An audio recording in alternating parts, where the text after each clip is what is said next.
दोस्तों नमस्कार। सर्वज्ञान arts class के नए वीडियो में आप लोगों को स्वागत करते हैं। उम्मीद करते हैं कि आप लोग बिल्कुल अच्छे होंगे और अच्छे रहना चाहिए। तो प्यारे बच्चे, आज के इस वीडियो में हम आप लोगों को बताने वाले हैं बिहार मैट्रिक बोर्ड परीक्षा 2025 जो होने वाला है, उसमें इकोनॉमिक्स पढ़ना है क्लास 10th में आपका। उसका 70 ऑब्जेक्टिव प्रश्न लेकर आए हैं जो आपका चैप्टर 1 से लेकर 7 तक होने वाला है। जो VVI ऑब्जेक्टिव प्रश्न होने वाला है, टोटल 70 ऑब्जेक्टिव प्रश्न, वो पूरे प्रश्न को आप देख लेंगे प्यारे बच्चे। तो इकोनॉमिक्स का एक भी ऑब्जेक्टिव प्रश्न आपको नहीं छूटेगा 2025 के बोर्ड परीक्षा में। ऐसा प्रश्न लेकर आए हैं जो परीक्षा में पूछे जाने वाले प्रश्न है, जो बार बार ये प्रश्न आपका पूछा जाता है। ठीक है प्यारे बच्चे, तो क्लास को पूरी तरह से स्टार्ट करने से पहले एक रिक्वेस्ट है आपकी, चैनल पर पहली बार आए हैं तो चैनल को सब्सक्राइब जरूर कर दें, बेल आइकन वाली घंटी को प्रेस कर दें, ताकि जब भी हम आपके लिए मैट्रिक बोर्ड परीक्षा से संबंधित कोई भी वीडियो लेकर आएँ, नोटिफिकेशन आप तक सबसे पहले जाए। तो स्टार्ट करते हैं वीडियो को प्यारे बच्चे। देखिए आपका यहाँ पे सबसे पहला प्रश्न है ना। पहला प्रश्न के पहले देख लेते हैं क्लास 10th इकोनॉमिक्स यानी अर्थशास्त्र 70 VVI ऑब्जेक्टिव क्वेश्चन जो बार बार मैट्रिक परीक्षा में पूछा जाता है। पहला प्रश्न है आपका, देखिए यहाँ पे पहला प्रश्न है आपका प्यारे बच्चे इसमें कि बिहार में किस की प्रधानता है। बिहार में किसकी प्रधानता है मतलब बिहार के लोग जो है से ज़्यादातर क्या करते हैं। तो इसका सही आंसर क्या होगा प्यारे बच्चे? कृषि, मछली पालन, खनिज की या उद्योग की। तो सही आंसर इसका हो जाएगा प्यारे बच्चे आपका कृषि। कृषि है यहाँ पे, क्या है ज़्यादा? कृषि की जाती है यहाँ पे। सबसे ज़्यादा ऑप्शन ए इसका बिल्कुल सही आंसर हो जाएगा। दूसरा प्रश्न देखते हैं। दूसरा प्रश्न है आपके यहाँ पे, देख सकते हैं कि किस क्षेत्र को प्राथमिक क्षेत्र कहा जाता है। यानी 3 क्षेत्र होता है ऐसे मुख्य रूप से, लेकिन 5 क्षेत्र भी पढ़ा जाता है। 30 क्षेत्र प्रथम, द्वितीय और तृतीय क्षेत्र होता है। इसमें से पूछ रहा है आपका कि प्राथमिक क्षेत्र जो है इसे आपका किसके अंतर्गत आता है। ठीक है, तो प्राथमिक क्षेत्र के बारे में देखेंगे। कहता है सेवा क्षेत्र, ये नहीं है। कृषि क्षेत्र, औद्योगिक क्षेत्र, या सभी गलत हैं। तो सही आंसर हो जाएगा इसका कृषि क्षेत्र, पशुपालन, ये सब जितना भी आता है वो सब के सब प्राथमिक क्षेत्र के अंतर्गत आता है। ऑप्शन ख इसका बिल्कुल सही आंसर हो जाएगा। आप लोग इसको लिख लीजिएगा। चलिए प्यारे बच्चे अगला प्रश्न देखते हैं। नेक्स्ट प्रश्न आपका है इसमें क्या प्यारे बच्चे? नेक्स्ट प्रश्न है, तीसरा प्रश्न है कि भारत के प्रथम पंचवर्षीय योजना की शुरुआत कब हुई थी। भारत में प्रथम पंचवर्षीय योजना की शुरुआत कब हुआ था? पहला प्रश्न है, ऑप्शन है आपका 1950, 1951, 1952, 1953। तो सही आंसर हो जाएगा इसका 1951 ईस्वी में हुआ था। ऑप्शन बी इसका बिल्कुल सही आंसर हो जाएगा। सभी प्रश्न को ध्यान पूर्वक से देखें, आपका एक भी प्रश्न नहीं छूटेगा बोर्ड परीक्षा में। ठीक है, चौथा प्रश्न है, कहता है किस क्षेत्र को द्वितीय क्षेत्र कहा जाता है। किस क्षेत्र को द्वितीय क्षेत्र कहा जाता है? तो उद्योग वगैरह जितना आता है इसमें वो सब द्वितीय क्षेत्र के अंतर्गत आता है। आइए देखते हैं ऑप्शन इसका क्या हो जाएगा राइट आंसर। द्वितीय क्षेत्र में कौन कौन है? तो देखिए यहाँ पे पहला ऑप्शन है आपका विद्युत, दूसरा है कृषि, तीसरा मोबाइल सेवा, तीसरा आपका इनमें से कोई नहीं। तो इसका सही आंसर हो जाएगा प्यारे बच्चे आपका विद्युत। क्या हो जाएगा? विद्युत इसका राइट आंसर हो जाएगा। ऑप्शन बी द्वितीय क्षेत्र के अंतर्गत ये आता है। अगला प्रश्न है आपका, नेक्स्ट प्रश्न है कि योजना आयोग के सदस्यों की संख्या कितनी होती है। योजना आयोग के सदस्यों की कुल संख्या कितना होता है? तो बता दें आप लोगों को कि योजना आयोग की कुल संख्या जो होता है वो होता है आपका 8। कितना होता है? 8। योजना आयोग की स्थापना कब हुआ था? तो 15 मार्च 1950 ईस्वी को हुआ था। 15 मार्च 1950 ईस्वी को। कमेंट बॉक्स में कमेंट कर आप लोग बताइएगा कि योजना आयोग के नाम बदलकर क्या नाम रखा गया है। ठीक है, कमेंट बॉक्स में जरूर आप लोग बताइएगा। ऑप्शन बी इसका बिल्कुल सही आंसर हो जाएगा, यानी 8 होता है इसका सदस्यों की संख्या। और योजना आयोग के अध्यक्ष होते हैं आपका प्रधानमंत्री। चलिए 6 नंबर प्रश्न है कि बिहार के विकास में सबसे बड़ी बाधा क्या है।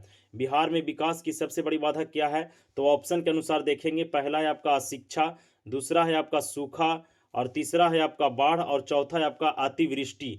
तो इसका बिल्कुल सही करेक्ट आंसर क्या हो जाएगा? तो इसका बिल्कुल सही आंसर हो जाएगा प्यारे बच्चे आपका आपका सबसे क्या है क्वेश्चन, फिर से देख लेते हैं। बिहार में सबसे विकास की सबसे बड़ी बाधा क्या है? तो विकास की सबसे बड़ी बाधा की बात करें तो वह शिक्षा भी आता है, सूखा भी आता है, बाढ़ आता है, लेकिन सबसे अधिक जो है इसे आपका बाढ़ प्रभावित करता है। क्योंकि इस प्रकार से अगर जो आप बिहार को देखते हैं, इस प्रकार से बिहार है। बिहार को 2 भाग में गंगा नदी बांटती है। कौन नदी? गंगा नदी। ऊपर वाला को उत्तरी बिहार, नीचे वाला को दक्षिणी बिहार बोला जाता है। ऊपर वाला को उत्तरी बिहार बोलते हैं, जो यहाँ कोसी नदी आई हुई है। कोसी नदी पूरी तरह से इस वाले इलाका को जलमग्न कर देता है, जिसके कारण प्रत्येक वर्ष वहाँ करोड़ों रुपया खर्चा हो जाता है प्यारे बच्चे। ठीक है, जिसके कारण बिहार में विकास नहीं हो पाता है। तो ऑप्शन बाढ़ इसका सही हो जाएगा, ऑप्शन सी। 7 नंबर प्रश्न है। 7 नंबर प्रश्न है कि निम्न में से कौन देश में मिश्रित अर्थव्यवस्था है। निम्न में से कौन देश में मिश्रित अर्थव्यवस्था है? अमेरिका, चीन, भारत, या फिर आपका इनमें से कोई नहीं। तो इसका बिल्कुल सही आंसर हो जाएगा आपका भारत। भारत जो है इसे आपका मिश्रित अर्थव्यवस्था वाला देश है। ठीक है, ऑप्शन इसका सी सही आंसर हो गया। ये नेक्स्ट प्रश्न देखते हैं प्यारे बच्चे। नेक्स्ट प्रश्न में है आपका 8 नंबर प्रश्न की जनसंख्या की दृष्टि से बिहार जो है इसे भारत में कौन सा स्थान पर आता है। जनसंख्या की दृष्टि से कौन सा स्थान आता है, पहला, दूसरा, तीसरा और डी में आपका चौथा दिया होगा। ठीक है, तो बताना है इसमें से कौन सा स्थान पर आता है बिहार। तो पहला स्थान पर आता है यूपी, दूसरा स्थान पर आता है महाराष्ट्र, कौन, महाराष्ट्र, और तीसरा स्थान पर आता है बिहार। कौन आता है प्यारे बच्चे, बिहार। तो इसका सही आंसर हो जाएगा आपका तीसरा, इसका राइट आंसर हो जाएगा तीसरा स्थान पर आता है बिहार जनसंख्या के मामले में। 2001 की जनगणना के अनुसार 8.29 करोड़ जनसंख्या था बिहार का, और 2011 की जनगणना के अनुसार 10.41 करोड़ जनसंख्या बिहार का। 2021 में जनगणना होना था, लेकिन 2021 में जनगणना नहीं हुआ। प्रत्येक जनगणना जो होता है इसे 10 वर्षों पर होता है।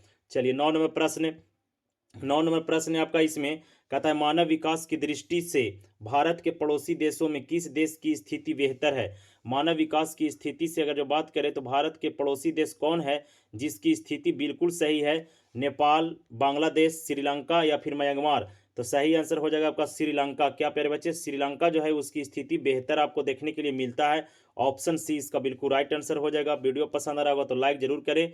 अगला प्रश्न है आपका प्यारे बच्चे 10 नंबर, अर्थव्यवस्था में मुख्यतः कितने प्रकार के होते हैं। अर्थव्यवस्था के मुख्यतः कितने प्रकार होते हैं, यानी अर्थव्यवस्था को कितने भागों में बांटा गया है। तो अर्थव्यवस्था को आपको 3 भाग में बांटा गया। कितने भागों में, 3 भागों में बांटा गया। ऑप्शन सी इसका बिल्कुल सही आंसर हो जाएगा। नेक्स्ट प्रश्न देखते हैं 11 नंबर प्रश्न। 11 नंबर प्रश्न है आपका कि बिहार के आर्थिक पिछड़ेपन का प्रमुख कारण क्या है। सूखा, बाढ़ और का प्रकोप, ये भी सही है। जनसंख्या की अत्यधिक वृद्धि, ये भी सही है। कृषि पर आधारित भार, ये भी सही है। इसका सही आंसर हो जाएगा ऑप्शन डी, इनमें से सभी इसका यानी ऑल इसका राइट आंसर हो जाएगा। Option D is the right answer हो गया। 12 नंबर प्रश्न कहता है चेक एक प्रकार का मुद्रा है। चेक एक प्रकार का मुद्रा है, तो ये कैसा मुद्रा है। ठीक है, चेक एक प्रकार का मुद्रा है जो कैसा मुद्रा है। तो सही आंसर क्या हो जाएगा इसका 12 नंबर प्रश्न का बिल्कुल सही आंसर ये जो है इसे आपका साख है। कैसा है प्यारे बच्चे, साख है, यानी ऑप्शन ए इसका बिल्कुल सही आंसर हो जाएगा। कमेंट बॉक्स में आप लोग जरूर आंसर देने का प्रयास करिएगा सभी प्रश्नों का। नेक्स्ट प्रश्न है आधुनिक युग की प्रगति का श्रेय मुद्रा को ही है, यह कथन किसने दिया था। यह कथन किसने दिया था। इसका सही आंसर क्या हो जाएगा। तो इसका बिल्कुल राइट एंड करेक्ट आंसर क्या हो जाएगा देखते हैं। ट्रेस्ट्रॉक हो जाएगा ऑप्शन ए, दूसरा है मार्शल, तीसरा है आपका कैमोरन और चौथा है आपका क्राउथर। तो इसका सही आंसर हो जाएगा आपका मार्शल। मार्शल इसका बिल्कुल राइट एंड करेक्ट आंसर हो जाएगा। ऑप्शन सी इसका बिल्कुल सही आंसर हो गया। अगला प्रश्न देखते हैं 14 नंबर प्रश्न कहता है मुद्रा एक अच्छा है। मुद्रा एक अच्छा क्या है, रैयत है, मालिक है, राजा है या सेवक है। तो सही आंसर हो जाएगा इसका क्या, तो इसका बिल्कुल सही आंसर हो जाएगा मुद्रा जो है इसे क्या है, सेवक है। क्या है प्यारे बच्चे, सेवक। ऑप्शन डी इसका बिल्कुल राइट आंसर हो जाएगा। नेक्स्ट प्रश्न देखिए 15 नंबर प्रश्न कहता है वस्तु विनिमय प्रणाली मुख्य कठिनाइयां क्या थी। विनिमय प्रणाली जो था उसका मुख्य कठिनाइयां क्या था। तो इसका बिल्कुल राइट आंसर क्या हो जाएगा देखते हैं। कहता है पहला है आपका इसमें कि मूल्य क्या है आपका, मूल्य मापन की कठिनाइयां, ये भी सही है आपका। दूसरा देखते हैं ऑप्शन, दूसरा है आपका इसमें कि आवश्यकता के दोहरे संयोग का अभाव, ये भी सही है। इसका सही आंसर हो जाएगा यानी का और ख, यानी ए प्लस बी दोनों हो जाएगा इसका का और ख, इधर राइट आंसर हो जाएगा आपका। ऑप्शन सी इसका बिल्कुल सही आंसर हो जाएगा। 16 नंबर प्रश्न प्लास्टिक मुद्रा का एक सुंदरतम उदाहरण क्या है।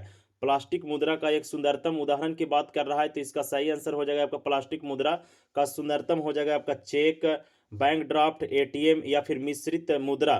तो सही आंसर हो जाएगा इसका एटीएम, ऑटोमेटिक टेलर मशीन इसका पूरा फुल फॉर्म होता है। ऑप्शन सी इसका बिल्कुल सही आंसर हो गया। 17 नंबर प्रश्न 17 नंबर प्रश्न है आपका कि प्रतिज्ञा पत्र है यह एक प्रकार का क्या है। प्रतिज्ञा पत्र जो होता है इसे एक प्रकार का क्या है, तो यह एक प्यारे बच्चे आपका साख पत्र है। क्या है, साख पत्र है प्रतिज्ञा पत्र, यानी ऑप्शन ए इसका बिल्कुल राइट आंसर हो जाएगा। साख पत्र इसका बिल्कुल सही आंसर हो गया। नेक्स्ट प्रश्न देखिए आपका 18 नंबर प्रश्न 18 नंबर प्रश्न है आपका कि साख एक पक्ष है। साख का एक पक्ष क्या है, मुद्रा, आय, ऋण या व्यय। तो साख का एक पत्र क्या हो जाएगा, तो इसका सही आंसर हो जाएगा आपका ऋण। ऋण मतलब होता है पैसा, ठीक है, ऋण हो गया। ऑप्शन इसका सी राइट आंसर हो जाएगा आपका। ऑप्शन सी इसका बिल्कुल सही आंसर हो गया। 19 नंबर प्रश्न मनुष्य के आर्थिक जीवन में सबसे महत्वपूर्ण क्या है। मनुष्य के आर्थिक जीवन में सबसे महत्वपूर्ण क्या है, मुद्रा है, खेतों की कागजात है, जमीन है या फिर आपका मालगुजारी रसीद है। सही आंसर हो जाएगा जीवन जो है इसे आपका चल रहा है किस पर, मुद्रा पर। पैसा नहीं रहेगा तो कोनो काम नहीं होगा। ऑप्शन ए इसका बिल्कुल राइट आंसर हो जाएगा। वीडियो को दबाकर शेयर अपने दोस्तों में जरूर कर दिया करें। 20 नंबर प्रश्न सरकार की नवीन आर्थिक नीति का अंग क्या है? सरकार की नवीन आर्थिक नीति का अंग क्या हो जाएगा? तो इसका बिल्कुल सही आंसर क्या आ जाएगा प्यारे बच्चे आपके सामने? तो पहला ऑप्शन दिया हुआ आपका निजीकरण, दूसरा ऑप्शन देखते हैं, पहला निजीकरण हो गया, दूसरा वैश्वीकरण, तीसरा उदारीकरण। तो ये तीनों ही सही है, ये इसलिए इसका सही आंसर हो जाएगा इनमें से सभी। सभी इसका बिल्कुल सही आंसर हो जाएगा आपका। नेक्स्ट प्रश्न है आपका 21 नंबर प्रश्न। बहुराष्ट्रीय कंपनी काफी हद तक अपनी गलत मूल्य में लाती है। बहुराष्ट्रीय कंपनी जो होता है वो अपने हद तक अपने लागत मूल्य में लाती है। क्या लाती है आपका? तो कमी लाती है, साधारण वृद्धि करता है, या पूरा वृद्धि करता है, या भारी वृद्धि करता है। तो क्या करता है बहुराष्ट्रीय कंपनी? काफी हद तक कमी करने का कोशिश करता है ताकि कंज्यूमर को फायदा हो। ऑप्शन ए इसका बिल्कुल सही आंसर हो जाएगा, यानी का इधर राइट आंसर हो गया इसका। 22 नंबर प्रश्न है कि वैश्वीकरण के सहचर के रूप में निम्नलिखित में से कौन से क्या नहीं आया है? कौन से क्या नहीं आया वैश्वीकरण में आया? तो इसका सही आंसर देने का प्रयास करेंगे आप लोग। तो इसका बिल्कुल सही आंसर हम दे देते हैं, निजीकरण या फिर आपका बाजारीकरण, ये सभी आया है। इसके बाद दो ऑप्शन और देखते हैं, निर्यात आयात निर्यात नियंत्रण या फिर आपका उदारीकरण। तो सही आंसर हो जाएगा इसका आयात निर्यात नियंत्रण। ठीक है, ऑप्शन सी इसका बिल्कुल सही आंसर आ जाएगा। 23 नंबर प्रश्न, बाजार का व्यापक विस्तार अब हो गया है। पूरी दुनिया में हुआ है, पूरा एशिया महादेश में हुआ है, पूरा यूरोप महादेश में हुआ है, इनमें से कोई में नहीं हुआ है। तो 23 नंबर प्रश्न का बिल्कुल सही आंसर हो जाएगा कि पूरे विश्व में जो है इसे आपका बाजार का व्यापक क्या हो गया? विस्तार हो गया है। ऑप्शन ए इसका बिल्कुल राइट आंसर हो जाएगा। नेक्स्ट प्रश्न 24 नंबर प्रश्न, अंतर्राष्ट्रीय व्यापार संबंधी नियमों को निर्धारित करने वाली संस्था क्या है? अंतर्राष्ट्रीय व्यापार नियमों को निर्धारित करने वाली WTO, IMF, UNO या इनमें से कोई नहीं। शॉर्ट में इसको लिखते हैं WTO यानी वर्ल्ड ट्रेड ऑर्गेनाइजेशन, इसको लिखते हैं IMF यानी इंटरनेशनल मॉनेटरी फंड, जिसको बोलते हैं आपका अंतर्राष्ट्रीय मुद्रा कोष, और इसके बाद है आपका UNO यानी यूनाइटेड नेशन ऑर्गेनाइजेशन। सही आंसर इसका हो जाएगा आपका WTO, ऑप्शन ए इसका बिल्कुल राइट आंसर हो जाएगा। इसका स्थापना 1995 ईस्वी में किया गया था। इसका मुख्यालय स्विट्जरलैंड के शहर जेनेवा में है। 25 नंबर प्रश्न, वैश्वीकरण के कुल कितने अंग हैं? वैश्वीकरण के कुल कितने अंग हैं? 1, 2, 3, 5 या फिर 4? तो वैश्वीकरण के कुल प्यारे बच्चे आपका 5 अंग आता है। कितना अंग? 5 अंग आता है। ऑप्शन सी इसका बिल्कुल राइट आंसर हो जाएगा। 26 नंबर प्रश्न, विकसित राष्ट्रीय श्रम के निर्बाध प्रवाह में उत्पन्न कर रहे हैं। क्या उत्पन्न कर रहे हैं? बाधा, सहूलियत, सहयोग या फिर आपका रियायत। तो क्या उत्पन्न कर रहा है? इसका सही आंसर क्या हो जाएगा? तो उत्पन्न की बात करें तो बहुत ज्यादा आपका बाधा उत्पन्न कर रहा है। क्या बाधा उत्पन्न हो रहा है? ऑप्शन ए इसका बिल्कुल राइट आंसर हो जाएगा। नेक्स्ट प्रश्न देखिए, 27 नंबर प्रश्न, वैश्वीकरण का अर्थ क्या होता है? ग्लोबलाइजेशन है ना। वैश्वीकरण का अर्थ क्या होता है? तो वैश्वीकरण का अर्थ क्या होता है? ऑप्शन से समझेंगे वैश्वीकरण का अर्थ क्या होता है इसे। तो कहता है इसमें पहला ऑप्शन कि विदेशी पूंजी एवं नियोग पर रोक, बिल्कुल गलत है ये। दूसरा है आपका व्यापार, पूंजी, तकनीक हस्तांतरण, सूचना प्रवाह द्वारा देश की अर्थव्यवस्था की विश्व अर्थव्यवस्था के साथ समन्वय करना, बिल्कुल सही है। ऑप्शन इसका ख राइट आंसर हो जाएगा। इसका ऑप्शन ख इसका बिल्कुल राइट आंसर हो जाएगा। नेक्स्ट प्रश्न देखते हैं आपका 28 नंबर प्रश्न, भारत में उपभोक्ता संरक्षण अधिनियम कब लागू किया गया? भारत में उपभोक्ता संरक्षण अधिनियम कब लागू किया गया था?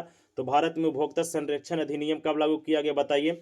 इसका सही आंसर क्या आएगा? पहला है आपका 1968, दूसरा 1986, तीसरा है आपका 1987 और चौथा है आपका 1988।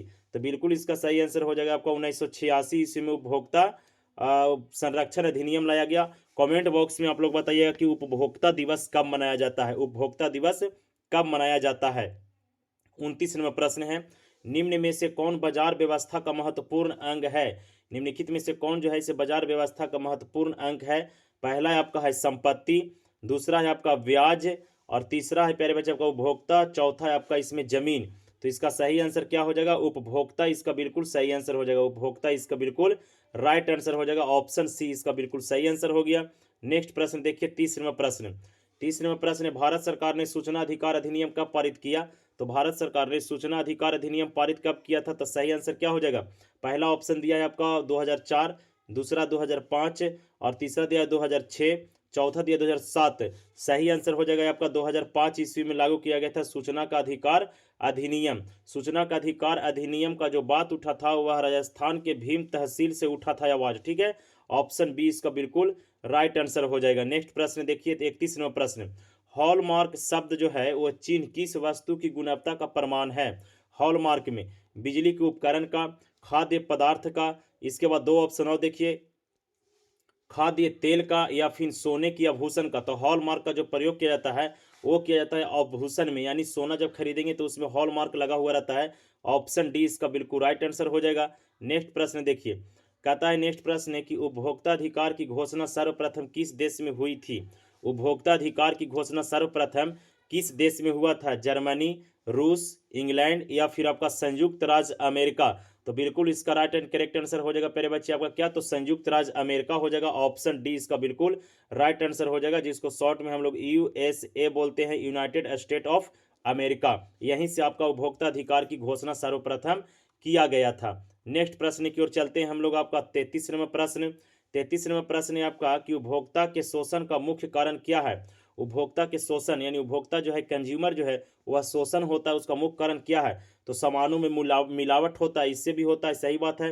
भ्रामक प्रचार, ज़्यादातर प्रचार किया जाता है गलत तरीका से, भी सही है। माप तौल की कमी, डंडी मार जिसको बोलते हैं, ये भी सही है। राइट आंसर हो जाएगा आपका इनमें से सभी, इनमें से सभी इसका बिल्कुल सही आंसर हो जाएगा, क्योंकि ये सारे चीज़ों से क्या है, आपका उपभोक्ता को शोषण किया जाता है। 34 नंबर प्रश्न, 34 नंबर प्रश्न है, भारत में राष्ट्रीय उपभोक्ता दिवस कब मनाया जाता है? भारत में राष्ट्रीय उपभोक्ता दिवस कब मनाया जाता है? तो भारत में राष्ट्रीय उपभोक्ता दिवस कब मनाया जाता है? 15 जनवरी को, 14 अगस्त को, 24 दिसंबर को या फिर आपका 26 दिसंबर को। तो भारतीय में उपभोक्ता दिवस मनाया जाता है, भारत में राष्ट्रीय उपभोक्ता दिवस 24 दिसंबर को मनाया जाता है। कब? 24 दिसंबर को मनाया जाता है उपभोक्ता दिवस, यानी कंज्यूमर डे मनाया जाता है। ऑप्शन सी इसका बिल्कुल राइट आंसर हो गया। 35 नंबर प्रश्न, कहता है मरीज देखने के लिए या हेतु मतलब होता है के लिए फी का डॉक्टर रसीद देता है या नहीं? हाँ, नहीं, कभी कभी, या तो फिर आपका कह नहीं सकते। तो इसका सही आंसर क्या हो जाएगा? तो इसका जो है इसे आपका मरीज देखने हेतु के लिए फी का डॉक्टर जो है आपका, जैसे फी हम लोग देते हैं तो उसका रसीद देता है, तो नहीं देता है इसका रसीद, क्योंकि पैसा का केवल रसीद देता है, दावा का रसीद देता है, लेकिन फी का रसीद नहीं देता है। ऑप्शन ख यानी बी इसका बिल्कुल सही आंसर हो जाएगा। नेक्स्ट प्रश्न देखिए, 36 नंबर प्रश्न है, खाद्य उत्पादों की शुद्धता की जांच के लिए किस मानक चिन्ह का होना आवश्यक है? किस मानक चिन्ह का होना आवश्यक है खाद्य पदार्थों के लिए? तो देखिए आपका एस आई मार्क, एक मार्क, हॉल मार्क, या इनमें से कोई नहीं। तो बिल्कुल इसका सही एंड करेक्ट आंसर क्या हो जाएगा पहले बच्चे आपका 36 नंबर प्रश्न का? तो बता दें आप लोगों को कि एक मार्क का होना बहुत जरूरी है, एक मार्क का होना जरूरी है, एक मार्क का चिन्ह लगा हुआ रहता है आपका खाद्य पदार्थों में। ऑप्शन बी इसका बिल्कुल सही आंसर हो जाएगा। अगर कोई सामान खरीदे तो उसमें आपका आई मार्क लगा हुआ रहता है, और सोना चांदी का जो लेते हैं हम लोग उसमें आपका हॉल मार्क लगा हुआ रहता है। ऑप्शन बी इसका बिल्कुल राइट आंसर हो गया। 37 नंबर प्रश्न, राज्य में कार्यरत केंद्रीय सरकारी बैंक की संख्या कितनी है? राज्यों में कार्यरत जो है आपका काम कर रहा है वो केंद्रीय बैंकों की, सरकारी बैंकों की संख्या कितना है? 50, 75, 35 या फिर 25? तो 25 है आपका, कितना? 25 बैंक है। बैंकों का राष्ट्रीयकरण कब किया गया? 1969 ईस्वी में। किसने किया था? तो प्रधानमंत्री इंदिरा गांधी ने की थी ये चीज को, ठीक है। 38 नंबर प्रश्न, गांवों के साहूकारों का ऋण प्रदान करने में कितना प्रतिशत योगदान रहता है? गांवों का जो होता है साहूकार, वह ऋण प्रदान करता है, जिसका कितना प्रतिशत हाथ होता है या तो योगदान होता है? तो 10%, 15%, बता दें आप लोगों को 30% होता है। कितना प्रतिशत? 30% होता है। देखिए ऑप्शन में दिया होगा 30%, हाँ देखिए दिया हुआ डी में, हो गया क्लियर इसका आंसर। अगला प्रश्न 39 नंबर, 10वीं पंचवर्षीय योजना के अनुसार बिहार में प्राथमिक सहकारी कृषि साख समितियों की संख्या कितनी थी? साख समितियों की संख्या कितनी थी? तो इसका राइट आंसर क्या हो जाएगा? तो बता दें 64, 6840, फिर आपका है 6841, 6844 या फिर आपका 6842। तो 10वीं पंचवर्षीय योजना के समय जो है इसे आपका बिहार में प्राथमिक सहकारी कृषि साख की संख्या जो था सो वह 6842 था। कितना? 6842 था। इसका राइट आंसर हो गया आपका 6842। ऑप्शन डी इसका बिल्कुल राइट आंसर हो गया। नेक्स्ट प्रश्न देखते हैं 40 नंबर प्रश्न, कहता है वित्तीय सेवाओं की आवश्यकता किसे होती है? वित्तीय सेवाओं की आवश्यकता जो है इसे किसे होती है? 40 नंबर प्रश्न, 40 नंबर प्रश्न का राइट आंसर क्या हो जाएगा पहले बच्चे? वित्तीय सेवाओं को तो सरकार को, व्यक्तियों को और व्यवसाय संसाधनों को, तो इनमें से सभी को होता है, इनमें से सभी को होता है, सभी इसका बिल्कुल सही आंसर होगा, इसका बिल्कुल सही आंसर हो जाएगा। देखिए दिया हुआ इनमें से सभी। 41 नंबर प्रश्न है, कहता है भारत में सहकारिता आंदोलन कब हुआ था? 1904 में, 1905 में, 1907 में, 1920 में। तो सहकारिता आंदोलन हुआ था 1904 ईस्वी में। कब? 1904 ईस्वी में सहकारिता आंदोलन हुआ था। VVI ऑब्जेक्टिव प्रश्न है, इसको आप लोग जरूर देखिएगा बढ़िया से। 41 नंबर क्लियर हो गया। 42 नंबर है, कहता है वित्तीय संस्था एक क्या व्यवस्था करती है? वित्तीय संस्थाएं जो होती है वह क्या व्यवस्था कराती है? तो देखते हैं, कहता है कर्ज की, जमीन की, मकान की, या इनमें से कोई नहीं। तो बता दें आप लोगों को प्यारे बच्चे, तो इसका बिल्कुल सही आंसर हो जाएगा वित्तीय संस्था जो होती है वह कर्ज की करती है। क्या? कर्ज की व्यवस्था करती है। जैसे हम लोग लेते हैं कर्ज पे पैसा, लोन पैसा लेते हैं तो कर्जा रहता है, वो हमको चुकाना रहता है। ऑप्शन ए इसका बिल्कुल राइट आंसर हो जाएगा। 43 नंबर प्रश्न देखते हैं, वित्तीय संस्था पूरा करता है, क्या पूरा करता है? ऋण संबंधित आवश्यकता, खाद्यान्न संबंधी आवश्यकता, या फिर स्वास्थ्य संबंधित आवश्यकता, या रोज की आवश्यकता। तो वो हमका क्या करता है प्यारे बच्चे? तो ऋण संबंधी आवश्यकता को पूरा करता है। कौन? तो वित्तीय संस्था होता है। सो ऑप्शन ए इसका बिल्कुल राइट आंसर हो गया। नेक्स्ट प्रश्न है 44 नंबर प्रश्न, कहता है आज भी ऋण प्राप्त करने का सबसे लोकप्रिय स्रोत क्या है? आज भी ऋण प्राप्त करने का सबसे लोकप्रिय साधन क्या है? महाजन, रिश्तेदार एवं अन्य, बैंक, या फिर इनमें से कोई नहीं। तो बता दें आप लोगों को प्यारे बच्चे कि इसका बिल्कुल सही आंसर क्या हो जाएगा? तो इसका बिल्कुल सही आंसर हो जाएगा महाजन। क्या हो जाएगा? महाजन, यानी जो हमको पैसा देता है सही समय पर और दिक्कत वाले समय में, या परिस्थिति खराब है उस समय, तो सबसे ज़्यादा आपका महाजन का योगदान होता है। ऑप्शन ए इसका बिल्कुल राइट आंसर हो जाएगा। 45 नंबर प्रश्न, किस क्षेत्र को द्वितीय क्षेत्र कहा जाता है? किस क्षेत्र को द्वितीय क्षेत्र कहा जाता है? तो बता दें आप लोगों को किस क्षेत्र को द्वितीय क्षेत्र, सेवा क्षेत्र, कृषि क्षेत्र, या कृषि या उद्योग, इनमें से कोई नहीं। तो बता दें कि सेवा क्षेत्र है जो आपका तृतीय क्षेत्र के अंतर्गत आता है। कृषि जो है इसे आपका प्राथमिक क्षेत्र के अंतर्गत आता है, और द्वितीय क्षेत्र के अंतर प्यारे बच्चे आपका उद्योग आता है। इसलिए ऑप्शन सी इसका बिल्कुल राइट आंसर हो जाएगा। नेक्स्ट प्रश्न देखिए आपका 46 नंबर प्रश्न, नरेगा पूरी तरह सफल नहीं हो पा रही है, कारण क्या है? नरेगा जो है वो सफल नहीं हो पा रहा है पूरी तरह से, इसका कारण क्या है? तो बिचौलिया, ईमानदारी, राज्य सरकार, या केंद्र सरकार। ये ईमानदारी रहता तो फिर आपका नरेगा पूरी तरह से सफल हो जाता। राज्य सरकार पैसा दे ही रहा है, केंद्र सरकार पैसा दे ही रहा है, बिचौलिया जो बीच में रहता है जो पैसा ज़्यादा खाता है, इसके कारण ही नरेगा आपका पूरी तरह से सफल नहीं हो पा रहा है। क्या? इसका बिल्कुल राइट आंसर हो जाएगा। अगला प्रश्न है आपका 47 नंबर प्रश्न, उदारीकरण और वैश्वीकरण के कारण सेवा क्षेत्र में प्रगति हुई है, काफ़ी तेजी से हुआ या कम हुआ? इसके बाद तीसरा ऑप्शन देखते हैं। तीसरा ऑप्शन देखते हैं प्यारे बच्चे, तो इसका सही आंसर क्या हो जाएगा? तीसरा ऑप्शन है आपका इसमें मध्यम, या फिर एकत्र, एकदम। तो तेजी से हुआ यानी काफ़ी तेजी से हुआ, काफ़ी तेजी से हुआ। ऑप्शन ए में दिया हुआ था, ऑप्शन ए में दिया हुआ था। ऑप्शन ए इसका राइट आंसर होगा। देखिए यहाँ पे दिया हुआ है, ऑप्शन ए इसका राइट आंसर हो जाएगा। चलिए 48 नंबर प्रश्न है आपका, आउटसोर्सिंग के महत्वपूर्ण मानक क्षेत्र क्या है? आउटसोर्सिंग के महत्वपूर्ण मानक जो है वह क्या हो जाएगा? कौन सा देश है? नेपाल, श्रीलंका, भारत, या फिर पाकिस्तान? तो सही आंसर हो जाएगा आपका हमारा इंडिया, यानी भारत जो है इसे आपका आउटसोर्सिंग का महत्वपूर्ण मानक क्षेत्र माना जाता है। ऑप्शन सी इसका बिल्कुल राइट आंसर हो जाएगा। नेक्स्ट प्रश्न है 49 नंबर प्रश्न, कहता है भारत में सेवा क्षेत्र को सामान्यतः कितने भागों में बांटा जा सकता है? भारत में सेवा क्षेत्र को मुख्य रूप से कितने क्षेत्रों में बांटा जा सकता है? सेवा क्षेत्र को कितने भाग में बांटा जा सकता है? 2, 4, 6 या 8? तो 2 क्षेत्र में बांटा जाता है सेवा क्षेत्र को। कितना? 2 क्षेत्रों में बांटा जाता है। ऑप्शन क्या, यानी ए इसका बिल्कुल राइट आंसर हो जाएगा। अगला प्रश्न है आपका प्यारे बच्चे 50 नंबर प्रश्न, कहता है आर्थिक विकास का तीसरा क्षेत्र क्या है? आर्थिक विकास का तीसरा क्षेत्र क्या माना जाता है? विज्ञान क्षेत्र, कृषि क्षेत्र, सेवा क्षेत्र, या शिक्षा क्षेत्र? सही आंसर हो जाएगा इसका आपका इसमें से क्या? तो सेवा क्षेत्र को तीसरा क्षेत्र माना जाता है आपका। इसका राइट आंसर हो गया ऑप्शन सी। ऑप्शन सी इसका बिल्कुल सही आंसर हो जाएगा। अगला प्रश्न है आपका, नरेगा बनाई गई है किसके लिए? नरेगा जो है वो किसके लिए बनाई गई है? कॉमन प्रश्न है आपका, है ना। पहला ऑप्शन है आपका कि ग्रामीण इलाकों के लिए बनाया गया है। दूसरा ऑप्शन है महानगरों के लिए। तीसरा ऑप्शन है आपका शहरी इलाकों के लिए। चौथा है कि आपका उपयुक्त में से तीनों के लिए। तो बता दें कि मुख्य रूप से जो है इसे आपका ग्रामीण इलाकों के लिए बनाया गया है नरेगा।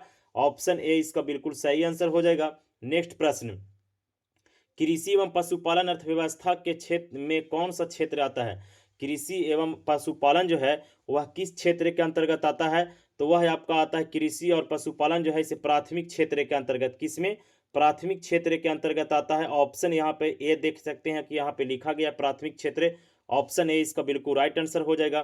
53 नंबर प्रश्न, 53 नंबर प्रश्न है डियर स्टूडेंट कि भारत की निम्नांकित परिवहन सेवाओं में कौन सर्वाधिक महत्वपूर्ण है? सबसे अधिक महत्वपूर्ण परिवहन कौन सा सेवा माना जाता है? 53 नंबर प्रश्न है आपका। तो इसका 53 नंबर प्रश्न का बिल्कुल सही एंड करेक्ट आंसर मिल जाएगा आपका। क्या प्यारे बच्चे? पहला ऑप्शन रेलवे, दूसरा बस, तीसरा हवाई जहाज, इनमें से कोई नहीं। तो रेलवे क्षेत्र जो है, रेल चलती है हमारे देश में, वो सबसे अधिक माना जाता है आपका परिवहन सेवा क्षेत्र में। ऑप्शन ए इसका बिल्कुल सही आंसर हो गया। 54 नंबर प्रश्न, भारत एक राष्ट्र है, भारत एक कैसा राष्ट्र है? विकसित, पिछड़ा? तो भारत एक विकासशील देश है। कैसा देश है? विकासशील देश है भारत। भारत एक विकासशील देश है। विकासशील देखिए इसमें दिया हुआ है या नहीं? जी दिया हुआ है। ऑप्शन सी राइट आंसर हो गया। नेक्स्ट प्रश्न है नागरिक सेवाएं क्या है? नागरिक सेवाएं इनमें से क्या है आपका? 55 नंबर प्रश्न को ध्यान से पढ़िएगा। नागरिक सेवाएं जो है इसे क्या है? शिक्षा है, इसके बाद स्वास्थ्य है, सामाजिक चेतना एवं अन्य है, या बैंकिंग है। तो नागरिक सेवा जो है सामाजिक चेतना मतलब होता है समाज में जागृत करना। ऑप्शन सी इसका बिल्कुल सही आंसर हो जाएगा। नेक्स्ट प्रश्न है आपका 56 नंबर प्रश्न, कहता है भारत में कॉल सेंटरों की सीमा क्या है? भारत में कॉल सेंटरों की सीमा है, बढ़ी है, घटी है, या फिर आपका स्थिर है? तो बता दें आप लोगों को प्यारे बच्चे कि पूरी तरह से कॉल सेंटरों की सीमा क्या हुआ है? बढ़ा है। ऑप्शन ए इसका बिल्कुल राइट आंसर हो जाएगा। नेक्स्ट प्रश्न है आपका 57वां प्रश्न, एक अर्थव्यवस्था के किस क्षेत्र को सेवा क्षेत्र कहा जाता है? एक अर्थव्यवस्था को किस क्षेत्र को सेवा क्षेत्र कहा जाता है? प्राथमिक क्षेत्र, द्वितीय क्षेत्र, तृतीय क्षेत्र, या इनमें से सभी? तो बता दें कि आपका तृतीय क्षेत्र जो है, तृतीयक क्षेत्र, इसे सेवा क्षेत्र कहा जाता है। कौन सा? सेवा क्षेत्र कहा जाता है। ऑप्शन सी इसका बिल्कुल सही आंसर हो जाएगा। नेक्स्ट प्रश्न है आपका 58 नंबर प्रश्न, एक अर्थव्यवस्था के व्यावसायिक ढांचे में रोजगार के कितने प्रमुख क्षेत्र होते हैं? एक अर्थव्यवस्था के व्यावसायिक ढांचे में रोजगार के कितने प्रमुख क्षेत्र होते हैं? 1, 2, 3 या फिर आपका 4? तो कितने ढांचे के रोजगार का कितने प्रमुख क्षेत्र हैं? 58वां प्रश्न है, बहुत इंपॉर्टेंट प्रश्न है। तो बताइए इसका बिल्कुल सही आंसर हो जाएगा आपका 3 क्षेत्र। कितना? 3 क्षेत्र इसका बिल्कुल राइट एंड करेक्ट आंसर हो जाएगा। अर्थशास्त्र का पिता किसे कहते हैं? अर्थशास्त्र का पिता किसे कहा जाता है? अर्थशास्त्र का पिता किसे कहते हैं? कमेंट बॉक्स में आप लोग जरूर जवाब दीजिए, इसको अर्थशास्त्र के पिता किसे कहा जाता है। 59 नंबर प्रश्न कहता है आर्थिक प्रगति तीव्र होने पर द्वितीय क्षेत्र में श्रम बल के अनुपात पर कैसा प्रभाव होता है? कैसा प्रभाव होता है ये बताना है आपको। तो वृद्धि होता है, हर्ष मतलब कमी होता है, स्थिरता मतलब रुकना होता है, इनमें से कोई नहीं। तो बता दें आप लोगों को इसका राइट एंड करेक्ट आंसर हो जाएगा आपका इसमें हर्ष होता है। कैसा होता है? हास्य होता है। ऑप्शन बी इसका बिल्कुल राइट एंड करेक्ट आंसर हो जाएगा। 60 नंबर प्रश्न, 60 नंबर प्रश्न है भारत सरकार ने किस प्रकार की शिक्षा को मौलिक अधिकार घोषित कर दिया है? किस प्रकार की शिक्षा को मौलिक अधिकार घोषित किया? पहला ऑप्शन है आपका प्राथमिक शिक्षा को, माध्यमिक शिक्षा को, उच्च शिक्षा को, या तकनीक शिक्षा को। सही आंसर हो जाएगा इसका आपका प्राथमिक शिक्षा को। किसका? प्राथमिक शिक्षा इसका बिल्कुल राइट एंड करेक्ट आंसर हो जाएगा। प्राथमिक शिक्षा इसका बिल्कुल सही आंसर हो जाएगा। ऑप्शन ए इसका बिल्कुल राइट आंसर हो गया। नेक्स्ट प्रश्न 61 नंबर प्रश्न है आपका कि आर्थिक विकास के मुख्य क्षेत्र क्या है? आर्थिक विकास के मुख्य क्षेत्र हैं, कितने क्षेत्र है वो पूछ रहा है इसमें। तो आर्थिक विकास के कितने क्षेत्र हैं? ऑप्शन एक में 1, 2 में 2, 3 में 3 और आपका अगला 4। तो इसका आर्थिक क्षेत्र में कितना है? तो 3 इसका राइट आंसर हो जाएगा आपका। ऑप्शन सी इसका बिल्कुल सही आंसर हो जाएगा। 62 नंबर प्रश्न, सरकार का काम है दक्षता के अनुरूप उपलब्ध करना। क्या क्या उपलब्ध करना है? क्या उपलब्ध करना है दक्षता के अनुसार? तो बता दें आप लोगों को कपड़ा, रोटी, मकान या काम। देखिए सबसे पहला पॉइंट समझ जाइए आप लोग, एकदम आसानी से आप इसको दे सकते हैं आंसर। अगर आपके पास रोजगार रहेगा, काम रहेगा, तो कपड़ा आसानी से खरीदा जाएगा, रोटी आसानी से खा लेंगे हम लोग, मकान आसानी से बना लेंगे। तो सबसे जरूरी है इसमें आपका काम। क्या हो जाएगा? काम इसका सही आंसर हो जाएगा। ऑप्शन डी इसका बिल्कुल राइट आंसर हो जाएगा। नेक्स्ट प्रश्न, नेक्स्ट प्रश्न आपका 63 नंबर प्रश्न, निम्न में से कौन सी सेवा गैर सरकारी है? निम्न में से कौन सी सेवा जो है गैर सरकारी है? पहला ऑप्शन आपका सैन्य है। पहला ऑप्शन क्या है प्यारे बच्चे? आपका सैन्य है। दूसरा है आपका इसमें वित्त सेवा है, और तीसरा आपका मौल सेवा, चौथा आपका रेल सेवा। तो मौल सेवा जो है ये हो जाएगा आपका गैर सेवा। कौन सा सेवा? गैर सेवा। बाकी जो है इसे आपका सार्वजनिक के अंतर्गत यानी सरकार के अंडर में आता है। ऑप्शन इसका सी राइट आंसर हो जाएगा। बहुत इंपॉर्टेंट प्रश्न है आपका, इसको भी आप लोग याद कर लीजिएगा। 64 नंबर प्रश्न, कृषि क्षेत्र में पाई जाती है, क्या पाई जाती है? छिपी बेरोजगारी, बेरोजगारी, पूर्ण रोजगारी या वित्त रोजगारी। तो कृषि क्षेत्र जो में आता है वह छिपी हुई बेरोजगारी आता है। कौन सी? छिपी हुई बेरोजगारी आता है, छिपी हुई बेरोजगारी, ठीक है, बेरोजगारी आता है। ऑप्शन इसका ए द राइट आंसर हो जाएगा आपका। ऑप्शन ए इसका बिल्कुल सही आंसर हो गया। 65 नंबर प्रश्न, भारत को किस उद्योग के क्षेत्र में अधिक सफलता मिली? भारत को किस उद्योग के क्षेत्र में सबसे अधिक सफलता मिला था? 65 नंबर प्रश्न है, बहुत इंपॉर्टेंट प्रश्न है। पहला है कंप्यूटर सॉफ्टवेयर में, कंप्यूटर हार्डवेयर में, फिर आपका 1 2 3 दोनों में, क्या खा दोनों में? तो बता दें कि कंप्यूटर सॉफ्टवेयर में सबसे अधिक आपका सफलता मिला है। ऑप्शन ए इसका बिल्कुल सही आंसर हो जाएगा। 66 नंबर प्रश्न, 66 नंबर प्रश्न है, विकसित देशों के कार्यकाल का अधिक भाग कार्यरत रहता है। विकसित देशों के कार्यकाल का अधिक भाग कार्यरत रहता है औद्योगिक क्षेत्रों में, सेवा क्षेत्रों में, कृषि क्षेत्रों में, इनमें से कोई नहीं। 66 नंबर प्रश्न का बिल्कुल सही आंसर हो जाएगा आपका कि सेवा क्षेत्र में सबसे ज्यादा रहता है। किस क्षेत्र में? विकसित देशों के सेवा क्षेत्र में सबसे अधिक रहता है, कार्यरत रहता है आपका इसका कार्यकाल, ठीक है। ऑप्शन बी इसका बिल्कुल सही आंसर हो जाएगा। नेक्स्ट प्रश्न है आपका 67 नंबर प्रश्न है, न्यूनतम एवं आधारभूत कौशल को किस प्रकार की शिक्षा कहेंगे? न्यूनतम एवं आधारभूत कौशल को किस प्रकार की शिक्षा कहेंगे? 67 नंबर प्रश्न का है प्यारे बच्चे। तो इसका ऑप्शन है प्राथमिक शिक्षा, माध्यमिक शिक्षा, उच्च शिक्षा या तकनीक शिक्षा। सही आंसर निकल कर आएगा प्यारे बच्चे आपका इसमें से आपका प्राथमिक शिक्षा इसका बिल्कुल सही आंसर हो जाएगा। Option A is the right answer हो जाएगा इसका। क्लियर हो गया। 68 नंबर प्रश्न, रोजगार एक सेवा, रोजगार एक सेवा एक दूसरे के क्या है? पूरक है, उल्टा है, विरोधी है या फिर आपका उपयुक्त में से तीनों है। बहुत इंपॉर्टेंट प्रश्न ये भी है प्यारे बच्चे। इसका सही आंसर होगा आपका पूरक है। क्या है? पूरक। ऑप्शन क्या है इसका बिल्कुल राइट आंसर हो जाएगा।